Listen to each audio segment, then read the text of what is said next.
चीन की चाल पर लगाम लगाने के लिए आखिर मोदी सरकार ने बहुत बड़ा फैसला ले लिया है। भारत की कंपनियों को बचाने के लिए मोदी सरकार ने जो फैसला लिया है उसका बहुत ही बेसब्री से इंतजार किया जा रहा था। दरअसल कोरोना महामारी संकट के बीच मोदी सरकार ने अवसरवादी अधिग्रहण पर अंकुश लगाने के लिए मौजूदा फॉरेन डायरेक्ट इन्वेस्टमेंट यानी कि FDI के नियमों में बदलाव किया है और इस नए नियम के तहत जो भी देश भारत के पड़ोसी हैं, वहां की कंपनियां या फिर निवेशक भारत की सरकार की अनुमति के बिना निवेश नहीं कर सकते। वैसे बता दें कि यह नियम बांग्लादेश और पाकिस्तान के निवेशकों और कंपनियों के लिए बहुत पहले से ही लागू था, लेकिन चीन इस नियम के दायरे से बाहर था। हालांकि वैसे भी बांग्लादेश और पाकिस्तान का निवेश भारत के अंदर लगभग ना के बराबर है, लेकिन चीन भारत के अंदर बिना रोक टोक के आक्रामक तरीके से निवेश कर रहा था। लेकिन अब नए नियम के तहत चीन को किसी भी तरह का निवेश करने के लिए भारत की सरकार से अनुमति लेनी होगी। हालांकि चीन को इस बात का डर पहले से ही था, क्योंकि चीन की सरकारी अखबार ग्लोबल टाइम्स ने यह जानकारी दी थी कि भारत जल्द ही चीनी कंपनियों के निवेश करने की स्वतंत्रता पर अंकुश लगा सकता है। लेकिन अब चीनी अखबार की बात सही साबित हुई है। दरअसल पिछले दिनों चाइना की सेंट्रल बैंक ने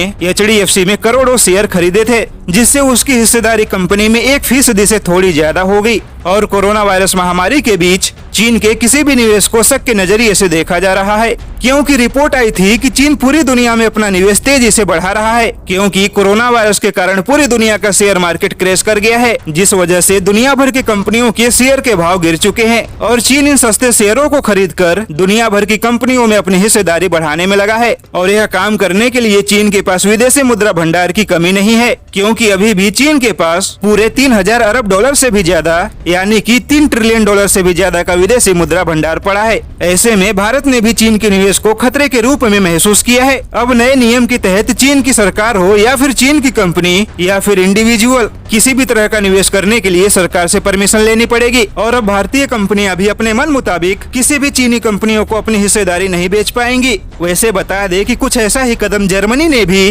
चीन और अमेरिका से अपनी कंपनियों को बचाने के लिए पिछले महीने ही उठा चुका है। और अब भारत सरकार का यह कदम चीनी निवेश पर सबसे बड़ा प्रहार माना जा रहा है।